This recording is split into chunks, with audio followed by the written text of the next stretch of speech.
Welcome to EPG Pathshala. I have prepared the module Women's Representation in Political Parties. The most developed country in the world, United States of America, popularly known as America, is a democratic country. Even in the country in which we are living, that is India, we have also democratic form of government. What is democratic form of government? It is a government which is controlled and run by the representatives of people. Now the question arises,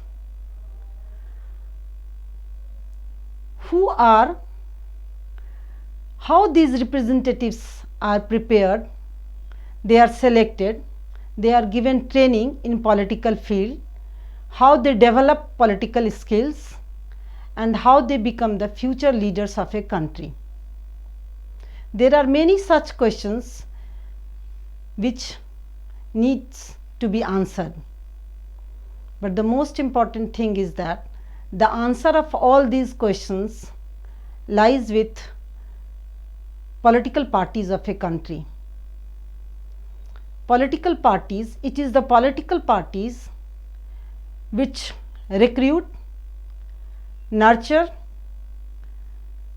develop leadership skills among the party members and produce future leaders.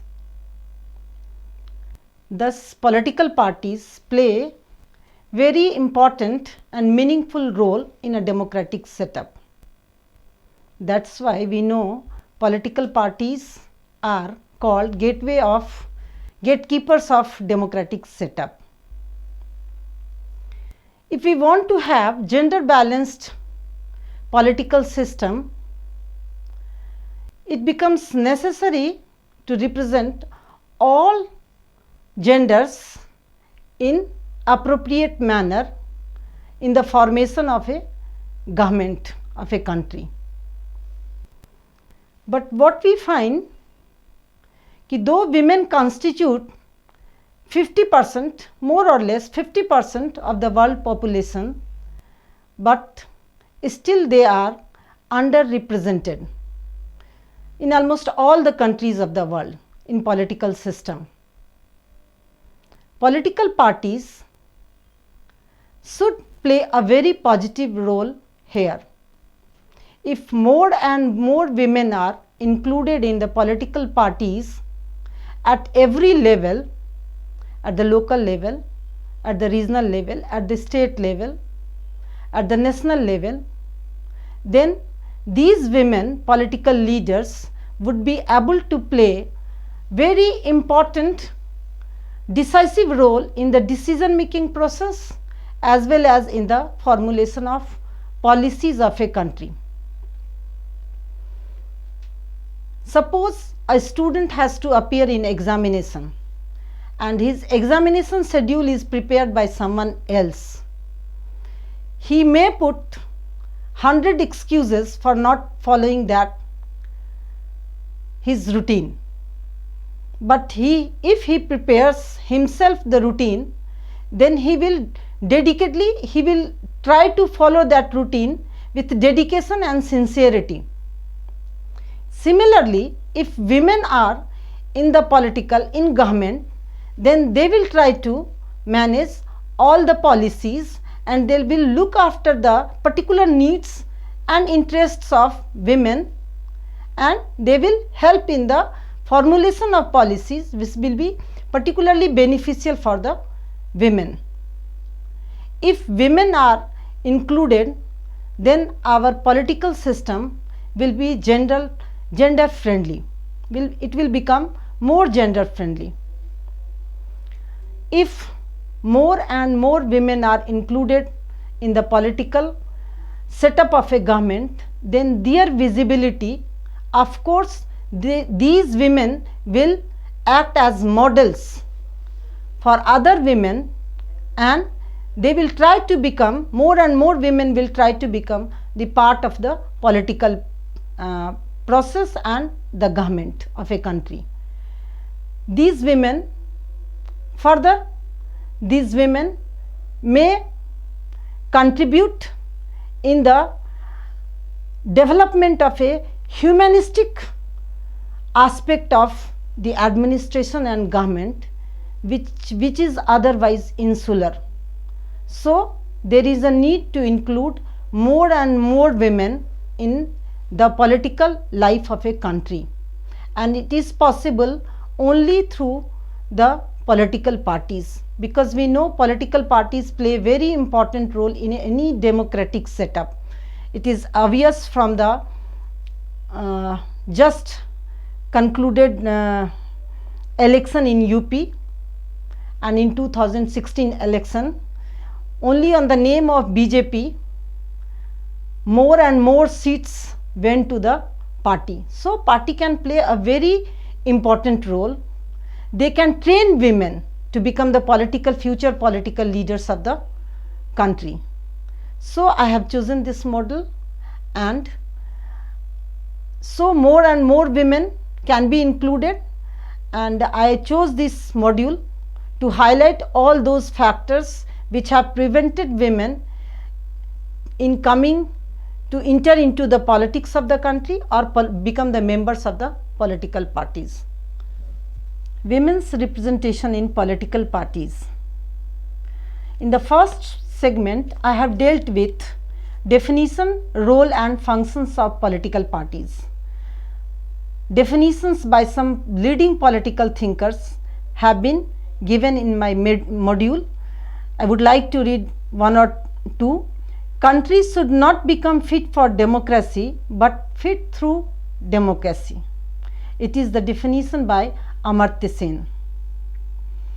A well-known definition of political parties comes from the American political scientist Anthony Downs, who wrote, "A political party is a team of men seeking to control the governing apparatus by gaining office in a duly constituted election." The 2002 Human Development Report, "A well-functioning democracy depends on well-functioning political parties responsive to people." In many countries today, political parties are an essential part of the apparatus of governance. Ideally, they play a fundamental role in the exercise of democracy. Political party is basically a group of dedicated and sincere people who believe in common ideology and come together to form the government, formulate policies and protect the interests of all segments of society in a country. K. Lawson analyzes the role of parties as agencies for forging links between citizens and policy makers. Lawson identifies 4 types of links: participatory linkage, in which parties serve as agencies through which citizens can participate in government; policy responsive linkage, in which parties serve as agencies for ensuring that government officials will be responsive to the views of rank and file voters; linkage by reward, in which parties act primarily as channels for the exchange of voters for favors; and directive linkage, which parties are used by governments as aids to maintain coercive control over their subjects. Now, I would like to analyze some major functions of political parties. The most important function of political party is to conduct and organize elections. A political party is first of all an organized attempt to get power. Power here is defined as control of the government. Political parties play the fundamental role in the democratic process in selecting and socializing prospective political representatives and leaders, as well as in advancing a gender equality perspective within the political party system. Political parties formulate public policies, represent the views and perspectives of citizens, both men and women, and channel these into appropriate public policies. Political parties educate, formulate and organize public opinion. They also help in the growth of the level of political consciousness of common citizens. Thus, political parties are an important instrument and institution of politics in a modern democratic system, which represent the will and the interests of the citizens as authentically as possible and articulate and integrate different interests, visions and opinions. Now, what is the need for the inclusion of women in political parties? Why do we need women's representation? It's a major question. Though all over the world, gender equality, we are making tall claims about gender equalities, but what we find in reality, in most of the countries, women are underrepresented in political system. Theoretically, democracy should be positively linked to increased women's participation in politics. Democracies generally include gender equality in their constitutions, allow women's groups and movements to mobilize in pushing for gender equality, and reduce formal and informal barriers that deny women access to political power. However, even in the early 21st century, the goal of achieving meaningful gender equality in politics continues to remain elusive. Today, women cast ballots in equal or even greater numbers than men. Yet, women continue to lag behind men as party members and campaign activists, as candidates running for legislative office, as elected members and leaders of local councils, regional assemblies and national parliament, as members of the judiciary and top civil service, and in the highest positions as cabinet ministers and heads of government and state for elected office. The empirical evidence suggests that women are still underrepresented in the parliaments all over the world except few countries. As of September 2013, women constitute only just in excess of a fifth of legislatures in lower houses across the world.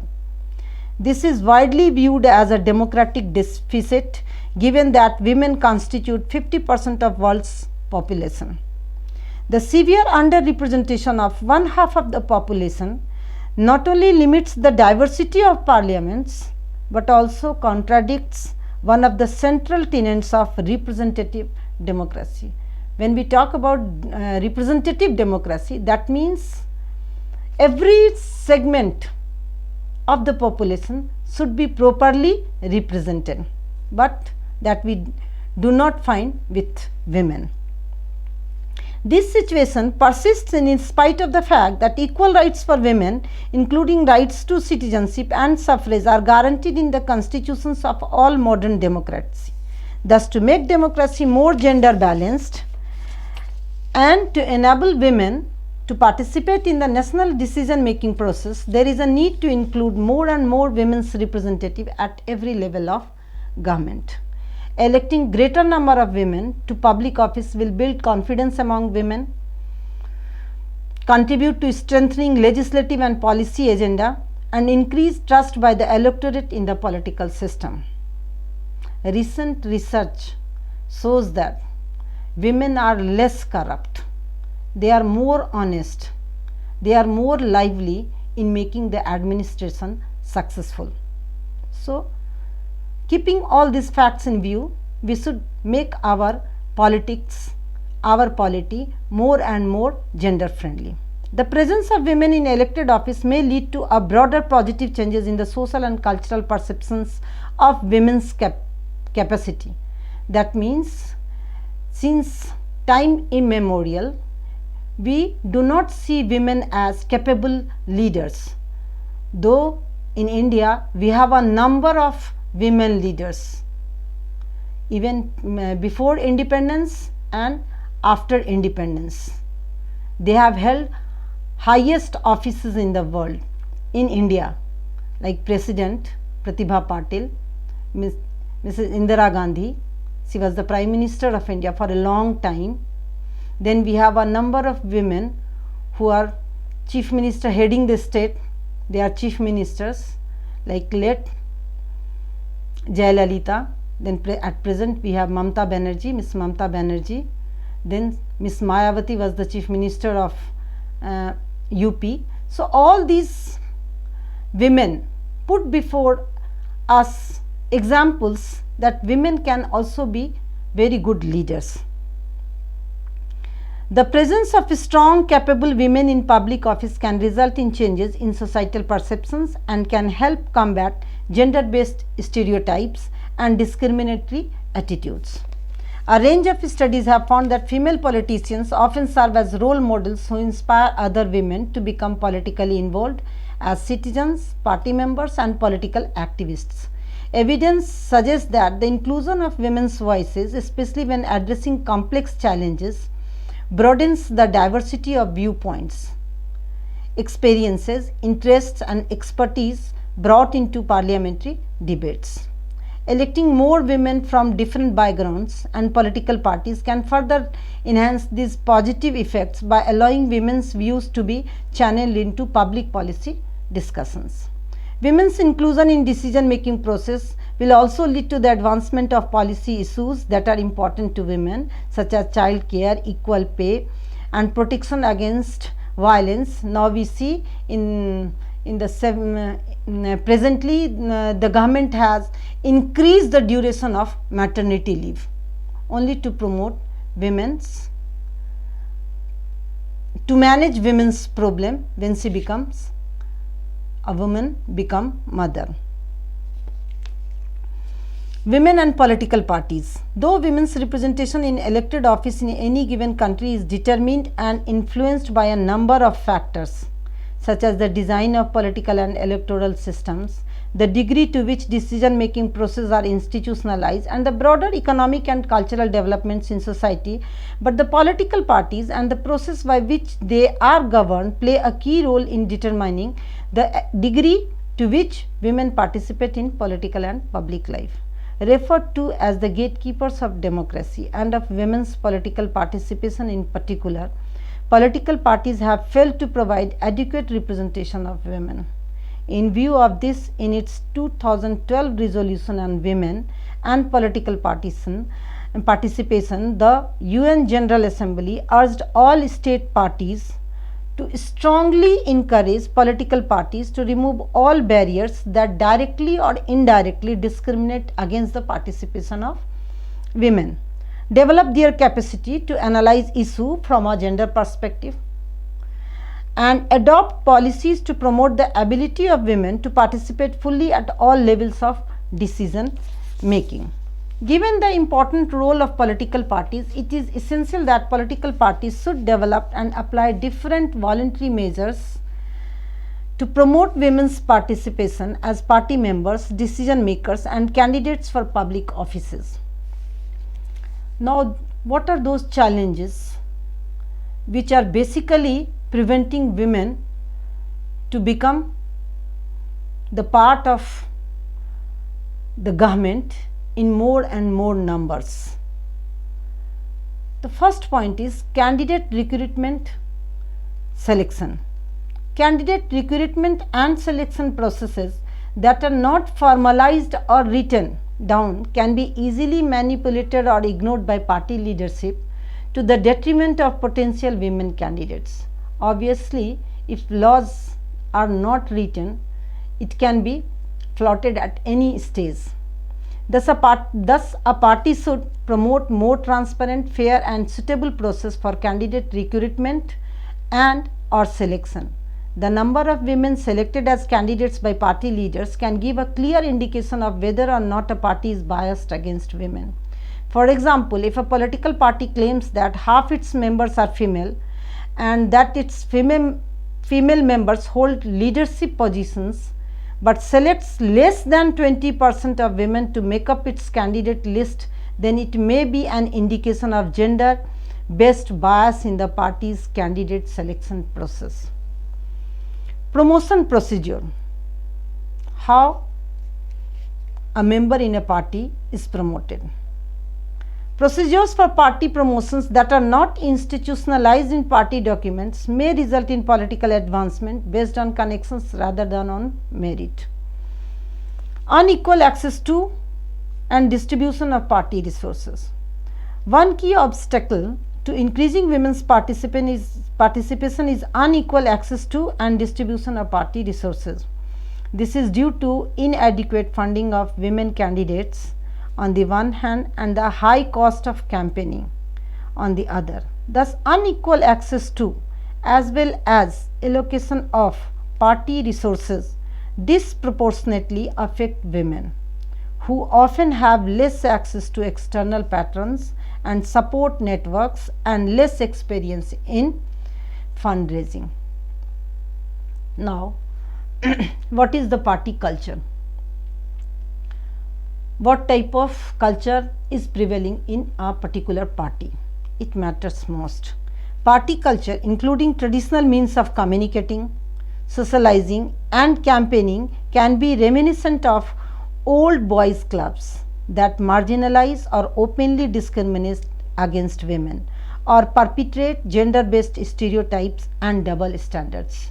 I would like to add one point here, that when we talk about party culture, it should always be formulated by keeping in the social and cultural environment of any society.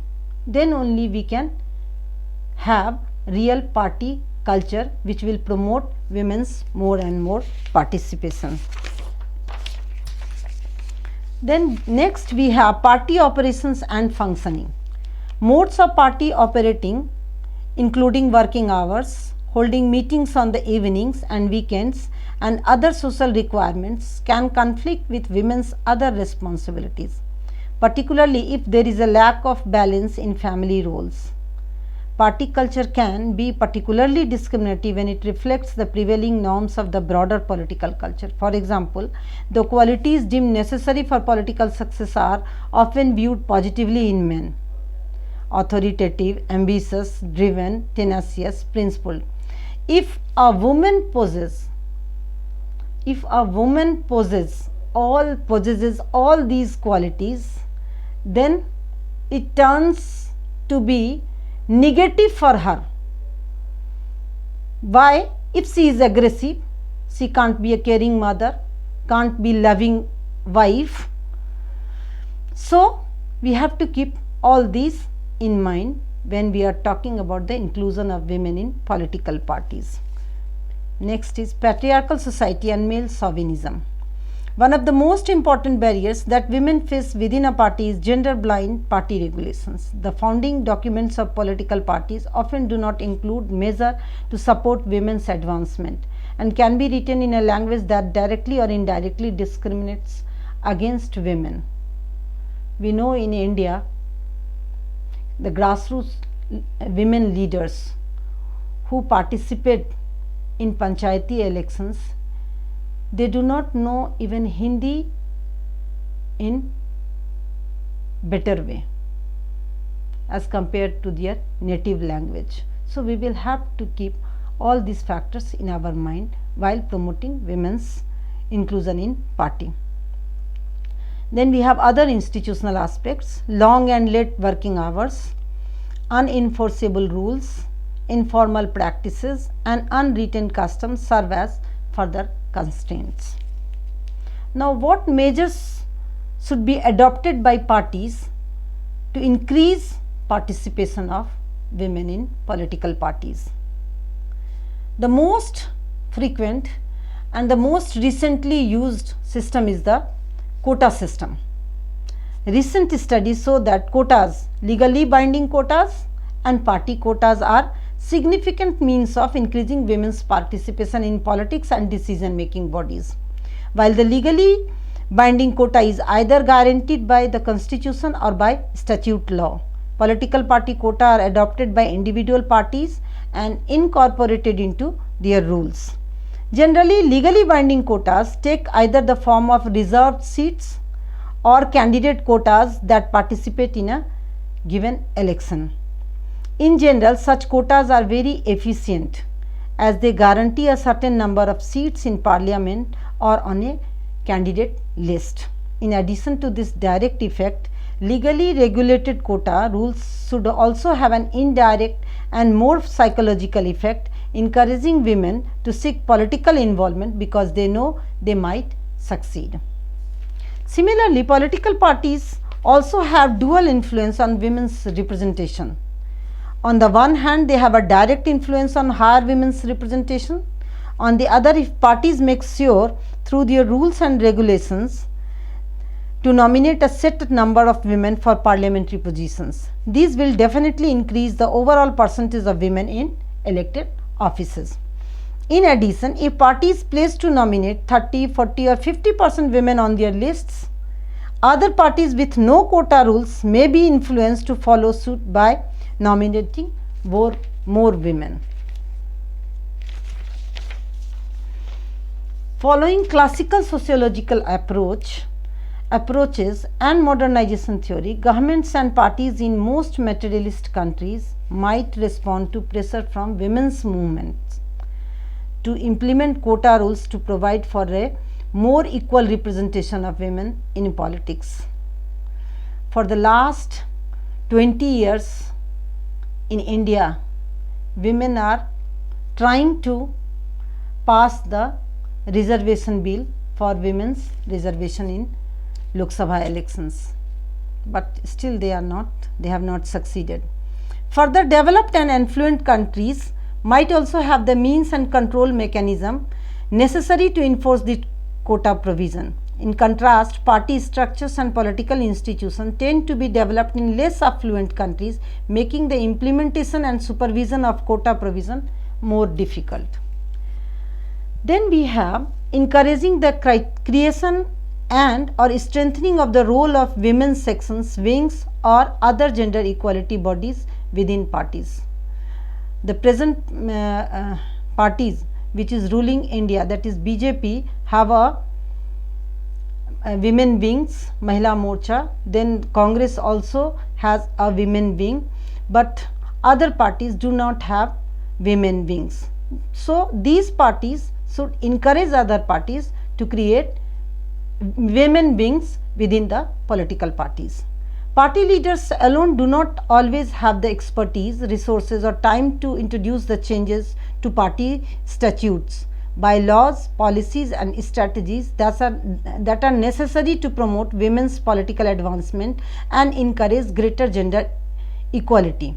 An efficient and effective means of capitalizing on the gender expertise of party members where it exists is to support the establishment or strengthening of women's sections within parties. Women's section, also referred to as women's wings, are internal party bodies established to facilitate women's participation in the party. They can understand if a political party has a women wing, then these women leaders can promote other women at the grassroots level to join party in a large section, in large numbers. So that will be the benefit. They can play a key role in promoting women's political advancement by advocating on issues of concern to members, supporting women's leadership development and helping to select potential new members and candidates, as well as providing resources and or support to women running for public office. Institutionalizing gender equality within party structures, processes and practices. It focuses on strategies to introduce gender equality as a principle and gender balance as a goal in party documents, processes and procedures. Undertaking a gender audit is an important first step in identifying gaps in party statutes, processes and practices related to gender equality. A political party gender audit or self-assessment is a methodology for assessing party processes, procedures, structures, culture and activities from a gender perspective with the aim of identifying discriminatory practices. Gender audits are not meant to be undertaken as ends in themselves, but rather to provide the necessary information a party needs to improve its policies, procedures, strategies, structures and activities in favor of greater gender equality. It is a tool to equip political party leaders with the necessary information to adjust its political party policies, programs and campaign strategies as regards gender equality. A party can establish an internal working group comprised of party activists, decision makers and gender experts to undertake a gender audit within a specified period of time. Then we have develop gender action. For the effective implementation of the suggestions of gender audit, a party should develop gender action plan which may include different components such as conduct a gender audit of internal party procedures, develop and build party leadership for a gender equality action plan, strengthen party founding documents, include women's sections in party statutes by laws, gender equality mechanism, women's section, enhance internal party democracy by making party processes more transparent and fair, adopt internal party measures to promote women as leaders and candidates, conduct internal party awareness raising, develop concrete party platform positions on gender equality related issues, link party recruitment and promotion to gender equality efforts of prospective and actual members. Then providing skills based training to women. It is very necessary.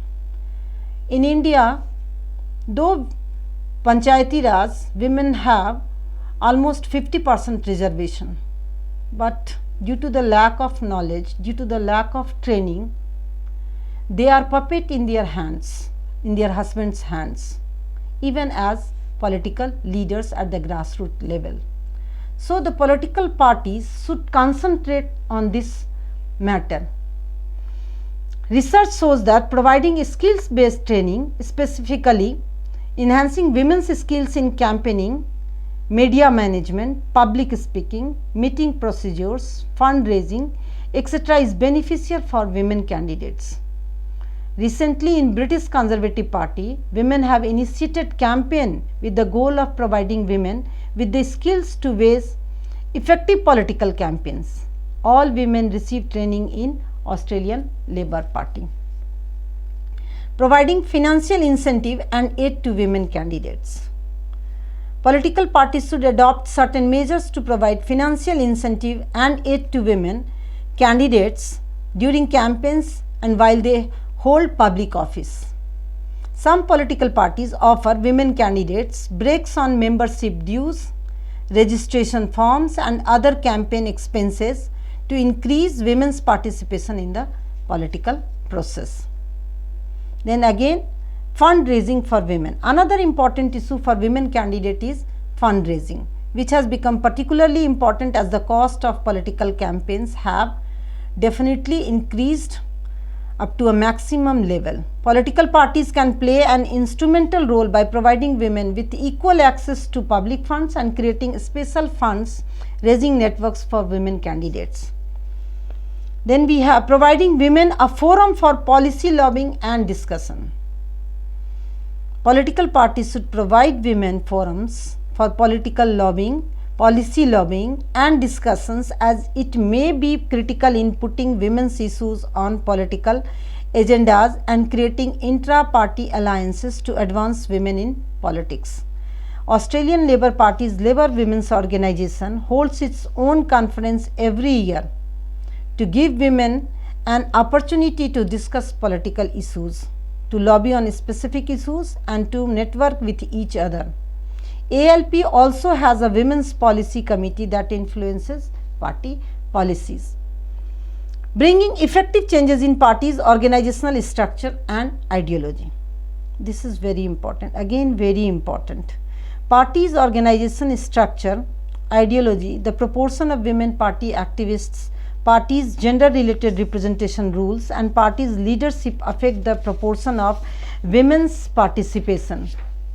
Party with left orientation may be more likely to support women candidates because left parties espouse egalitarian ideologies. We have the example of Mamata Banerjee. Traditionally, the women's movement has been linked to left parties. However, the rise of a new politics cleavage adds a new dimension to our conceptualization of ideology. New set of issues like environmental equalities, alternative lifestyles, minority rights, participation, and social equality add new dimension to left ideology. Thus, new left parties may be even more closely linked to the women's movement and may encourage women to run for office. With more and more women active at different levels within a party, especially at high level, may encourage more women in parliament, may lead to the adoption of candidate rules, and can add the direct pressure necessary to create and implement gender quotas and goals. Thus, what we find, political parties are the gatekeepers to parliamentary office through direct and indirect efforts can increase the proportion of underrepresented women in parliament. However, these measures need to be accompanied by initiatives to actively encourage and support women within parties to advance their political careers. Global experiment. Now, how parties in different countries of the world, they have promoted women to in holding highest political offices. In the last few decades, in many countries, the adoption of party quota has become very popular. Quotas for women candidates contesting elections, which started in Argentina, a very small country in American continent, in early 1930s, has been rapidly adopted by other countries. Legislated quotas percentage for women candidates in political parties have increased up to 50% in countries like France 50%, in Korea 50, Nepal 50, Belgium 50, Tunisia 50, Panama 50, Mauritania 50, Costa Rica 50 and Bolivia 50. In many other countries, it varies from 20% to 40%. Countries such as Argentina, Mexico and Costa Rica, through legislated party quotas, have over 36% female representation in their national legislatures. South Africa, Germany and Sweden have successfulully achieved similar levels of female representation through voluntary quotas by political parties, with women comprising 44.8% of its current National Assembly. South Africa serves as an excellent example of a successful experiment with voluntary quotas, party quotas. The important thing is that the voluntary quotas for women in South Africa emerged largely from women's organizations within the African National Congress itself. Global experimentation with different forms of women's reservation is both inspirational and an early warning for India. IDEA has summarized the global experience with quotas in following words. In almost all political systems, no matter what electoral regime, it is the political parties, not the voters, that constitute the real gatekeepers to elected offices. Women's wing, a success story. Creating women's wings of political parties is not a new phenomenon and has been promoted by parties and women activists since the last century. The Social Democratic Party of Sweden established its women's branch in 1920. Imagine, in 1920, and now includes over 300 local women's clubs throughout the country. Another good example is the Women's League of the African National Congress in South Africa. The advocacy efforts organized by the ANC Women's League against all forms of discrimination and gender imbalance led to the ANC resolution that 1/3 of its representatives in parliament must be women, which had a far-reaching effect in transforming the newly elected Democratic Parliament of South Africa. Mexico's Partido da Acción Nacional is yet another example. It transformed its women's wing from a women's social organization into an effective base for promoting women's entry into mainstream leadership positions. Now look at the Indian scenario. What is the Indian scenario? Though women have held the posts of president, prime minister as well as chief ministers of various states, still India has a minimal percentage of 10% women elected representative in the present national parliament. Globally, this number is double at 20%. How dismal is the situation, you people can imagine in India. The severe political underrepresentation of women in elected office as well as in political parties presents a very grim situation for gender equality in India. An analysis of Election Commission of India data highlights that in the outgoing 15th Lok Sabha, only 59 of the 543 seats were occupied by women. Even in terms of the number of candidates who contested elections, the scales were tilted vastly against women. Of the 8,070, only 556 or 6.9 were women. Female candidates fielded by parties in 2009 in India. National parties 24%, state parties 5%, registered unrecognized parties 34%, independents 37%. Source is Election Commission of India. Thus, only 29% of these women candidates were ticket holders of national or state political parties, while 34% of the female candidates belonged to registered unrecognized parties. 37% ran as independents. This has been the trend for women candidates since 1989 in India. Though political parties in India have increased outreach among women voters, women turnout during India's 2014 parliamentary general elections was 65.63% compared to 67.09% turnout for men. State-wise voter turnout in general elections 2014, Government of India 2014. But as far as the number of women ticket holders from these parties is concerned, it is significantly low. The number of women ticket holders from state parties fell sharply from 66 in 2004 to 27 in 2009. It may be the topic of research. It forms the topic of research. Because why? When we are making so much hue and cry for gender equality in every aspect of life, that is political, economics and society, but still the number fell from 66 to 27 in 2009. For national parties, the number of women candidates actually increased from 110, that is 110 to 134, but nearly 60% of this increase is credited to the BJP alone. Election Commission of India is the source. In the 16th Lok Sabha election in 2014, 61 women have secured seats in the Lok Sabha. We have maximum number of women parliamentarians from the state of West Bengal, where left party is ruling the state exactly since independence, I think so. It is 14 out of 42, that means 30%. And in the National Assembly, we have only Lok Sabha, we have only 10% women parliamentarians. Not a single woman representative has been selected from Haryana, Meghalaya and Jharkhand. Now imagine the situation of these states. Not a single woman has been represented in the Lok Sabha. Though the three largest national parties in India, that is the Indian National Congress, the Bharatiya Janata Party and the Communist Party of India, have created women's wing, but unfortunately they are not fielding enough women candidates. It is highly ironical that Congress Party is headed by Ms. Sonia Gandhi, Trinamool Congress is led by Ms. Mamata Banerjee, AIDMK had led Ms. Jayalalitha as its chief, and BSP has Ms. Mayawati as its supremo, and yet there are not enough representations of women in these political parties.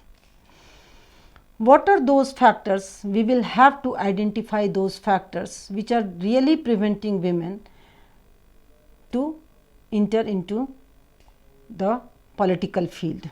However, it is interesting to note that different political parties make tall claims about women's inclusion in every rank and file. According to the constitution of the Indian National Congress, 33% of the seats in different committees are for women, 33% of members of the executive committee should be women, and 33% of the seats for the All India Congress committee should be reserved for women. Similarly, Rule 9 of the Trinamool Congress Constitution reserves 33% of seats in different committees for women. Even the Aam Aadmi Party has a ruling that 7 of the 30 members in its highest executive body be women. But see the reality. But the challenge among Indian political parties is that these impressive constitutional rules are seldom followed. In the case of INC, only 5 of the 42 members of the party's executive body, the CWC, are women. Similarly, 6 of the 57 AICC members are women, and only 4 of the 14 members of their election committee are women. See the reality. However, 30 of 35 state screening committees for elections don't have a single woman. This is about the Indian National Congress, the largest party in India and the most oldest party in India.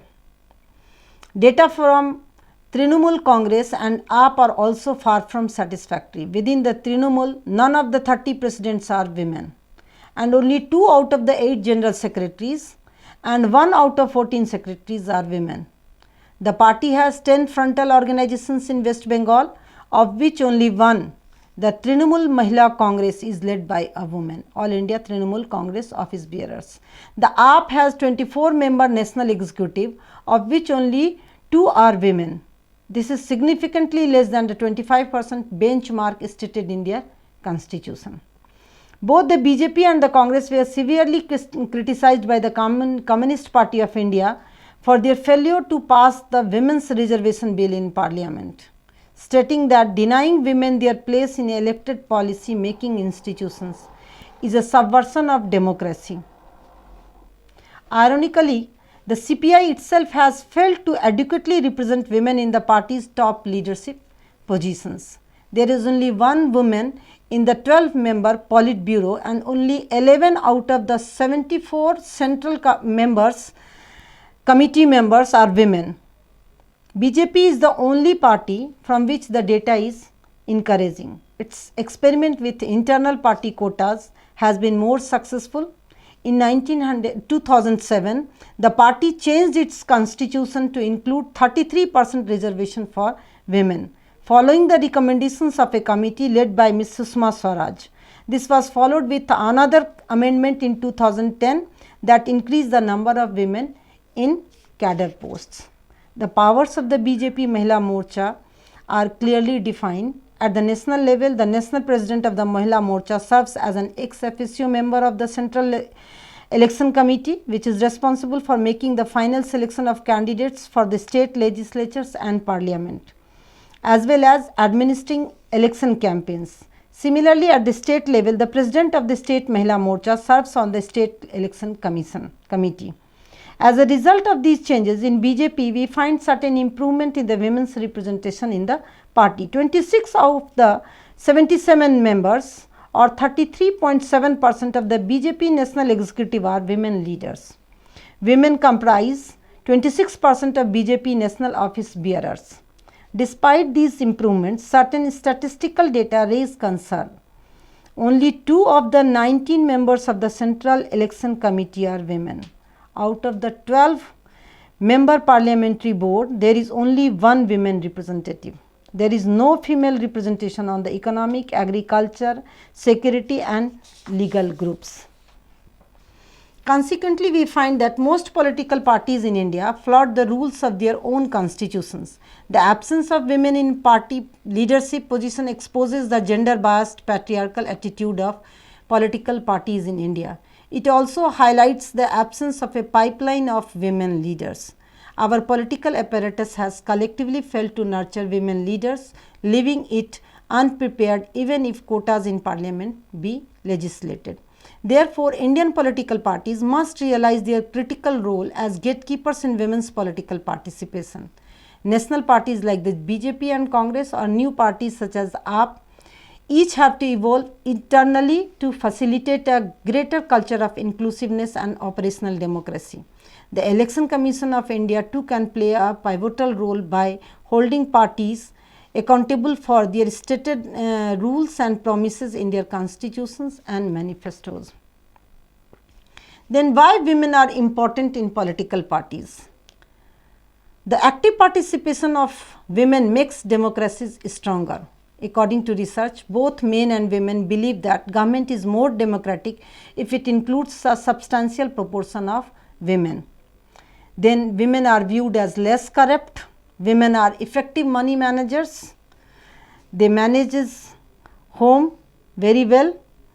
Women help in establishing support groups for political parties. Now, what benefits women are going to have if they become the members of political parties? Women get opportunity to utilize their talents. Women can serve as catalyst for change on behalf of other women. Expands the pool of women willing to go for public office.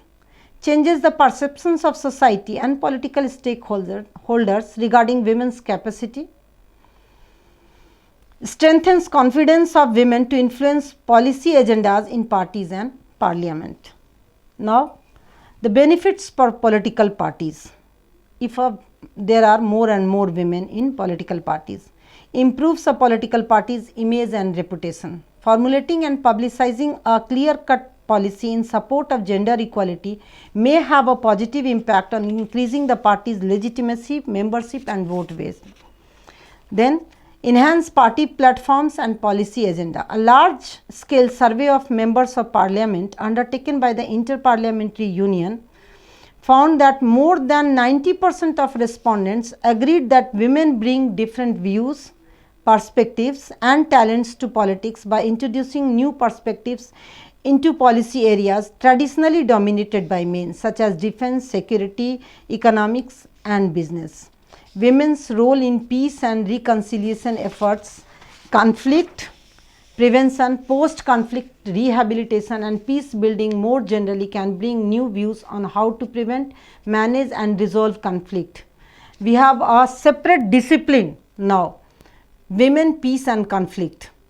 In every university it is being established. Women also provide specific expertise on social issues like education, healthcare and welfare. It strengthens political parties' electoral or campaign strategies, diversifies electoral strategy by diversifying candidates. A national or regional list of candidates that reflects a cross section of society can help maximize the potential electoral appeal of political parties to different groups in the voting public. Including more female candidates can thus help to get out the vote among women members of the electoral. Especially local community leaders tend to be chosen from among teachers, medical nurses, doctors, shopkeepers or small business owners, positions that women hold in large numbers. Female voters may feel inspired and motivated to vote if they see a woman running for office. Expands the party's pool of skills, knowledge and expertise. Inclusion of greater number of women into political party leads to the expansion of the pool of resources, skills, knowledge and expertise that women can bring to political parties.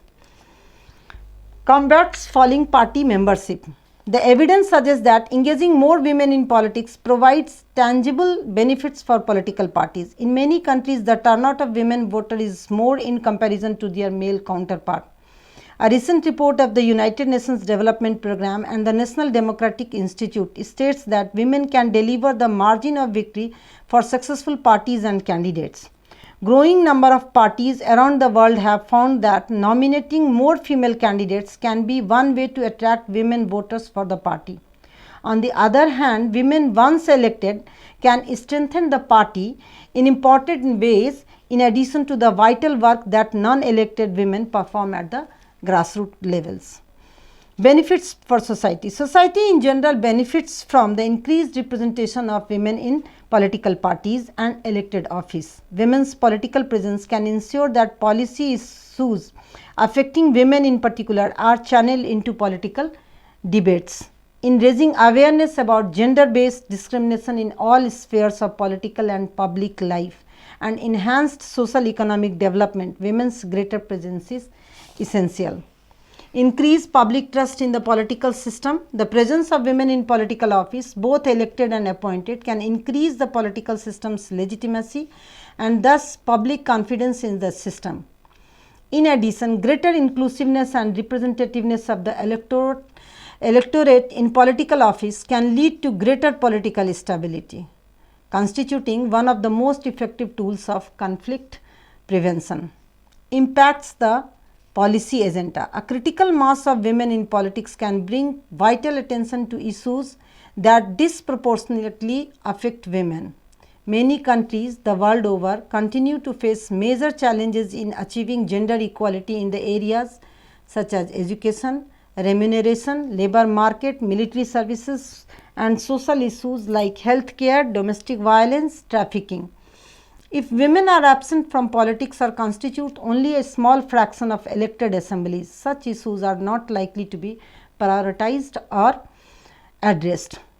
Contributes to social economic development. There is some evidence suggesting that a higher number of women in elected offices lead to greater economic advantages. The World Bank argues that promoting gender equality is smart economics because it can increase output per worker by 3% to 25% across a range of countries. Countries that create better opportunities and conditions for women and girls can raise productivity, improve outcomes for children, make institutions more representative, and advance developing prospects for all. Promotes better understanding of gender equality issues in society. When elected representatives are able to define gender equality and identify the benefits of gender equality for society at large, there is a greater chance that these messages can be communicated in a positive way to citizens, both male and female. Otherwise, most of the male who are not familiar with women's studies or gender equality, they take that women are those women who are feminists, they are against male. This is a misconception which should be removed. Gender factors which may contribute in increasing women's representation in politics. Since the 1990s, the representation of women in parliament has become a focal point for gender equality campaigning both at transnational and national levels. Political scientists have undertaken numerous case studies to identify factors that foster increased representation of women. These analyses relate women's representation to various institutional factors such as quota laws, the electoral system type, and the strength of left-wing parties, to socio-economic indicators such as the GDP per capita, to contextual factors such as the number of women in the workforce, and to cultural indicators such as the degree of religiosity in a state. While the factors that contribute to higher levels of women's representation, that is quota rules, proportional representation, large districts, and an egalitarian political culture, all these have been quite clearly identified in Western countries. The same can't be said for the non-Western world, that is the developing countries. In fact, it may not be surprising to find that the factors impacting on women's parliamentary representation in developed countries are different from those in developing and underdeveloped countries. Compared to citizens of high income countries, citizens in low income countries tend to hold different or more traditional cultural values, face different economic realities, and live under different political conditions. The fairer representation of women in the workforce can create direct and indirect pressures for political parties to represent women within the party structures and in elected office. But in poorer countries, women lack access to higher education and work in low-paid jobs in the agricultural or industrial sectors, which are not considered viable for political participation. Thus, what we find is that even the female activity rate and their workforce participation is stronger in developed countries, and this makes visible chance of increased women's participation in representative bodies in developed countries. However, empirical evidence suggests some contrary picture. For example, in United Arab Emirates, which is materially highly developed, women's representation ranges from 0%, and in Rwanda, which is economically a very poor country, the percentage of women legislature is 56.3%. Even in some of the richest Western countries, for example, Germany and Denmark, women's representation has stagnated. But on an average, we find positive relationship between development and women's higher representation. From 1995 to 2010, women comprise 18.8% of all parliamentarians in high-income countries, slightly greater than 15% in medium-high income countries, and around 12% medium-low countries and low-income countries. Therefore, we may conclude that with development, political and individual freedom may lead to increased women's political participation. Strong international pressures to include more women in public decision making may also complement these. The 1948 Universal Declaration of Human Rights enshrines equal rights of men and women, including the right to participate in government. This declaration was followed by a number of international commitments in the areas of women's rights, most comprehensively in the 1979 United Nations Conventions on the Elimination of All Forms of Discrimination Against Women, the CEDAW, the 1995 UN Beijing Declaration and Platform for Action, and finally United Nations Decade for Women. All these reflect a new international commitment to the goals of equality, development and empowerment for all women. Thus, spearheaded by national and international feminist organizations, international organizations, and the creation of parliamentary commissions on gender issues within national parliaments, legislatures around the world have seen the number of women representatives increase. This increase is particularly sharp in post-conflict states where the norm of a balanced representation of the sexes is frequently incorporated into the design of new institutional framework. As such, post-conflict countries such as Mozambique, South Africa or Timor-Leste have around 40% female representation, and in the case of Rwanda it is 56.3. Despite such advancement, the road to gender equality in political representation remains a long journey. After the presentation, it is evident that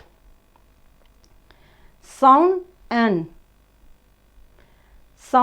smooth functioning of any government is directly, or we can say entirely, dependent on the women's active participation.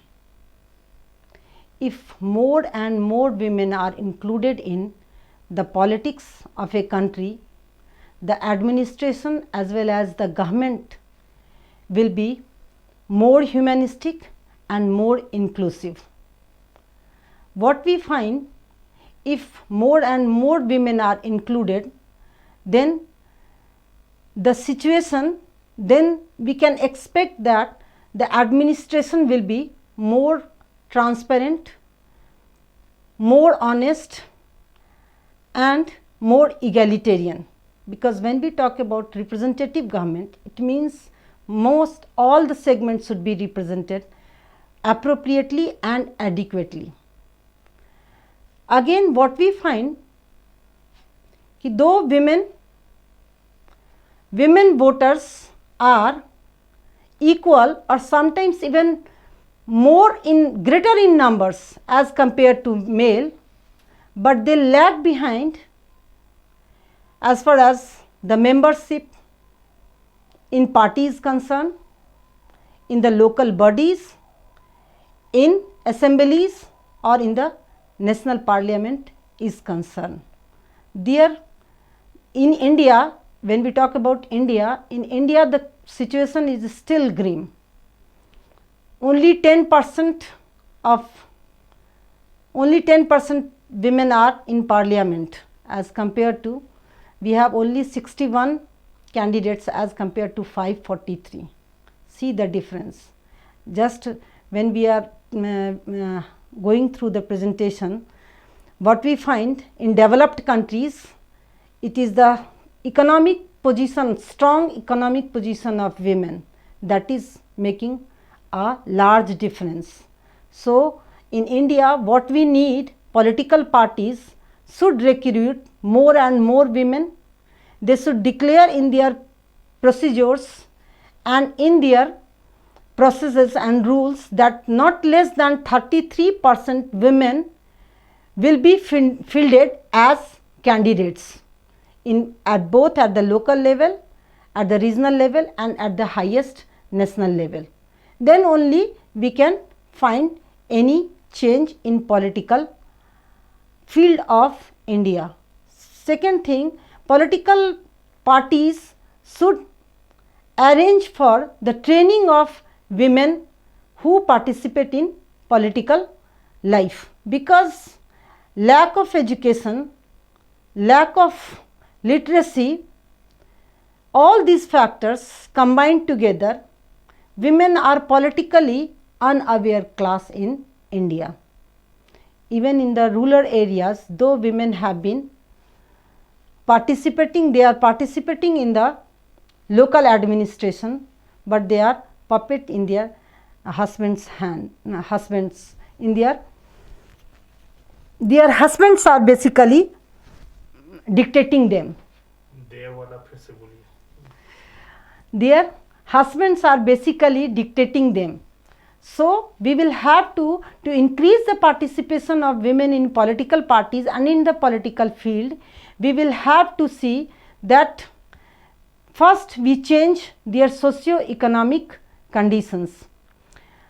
Socio-cultural conditions also play a very important role in women's political participation, especially in the country like India. Even in the presidential election in America, what we find, Hillary Clinton was defeated by Trump.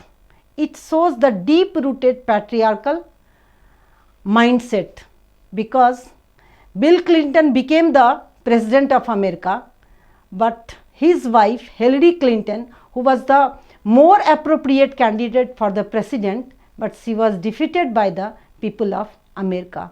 So I think कि more and more women, if women are included in politics, the social and cultural perceptions regarding the capability of women will gradually change, and it will also lead to the more gender friendly political environment in India. Thank you.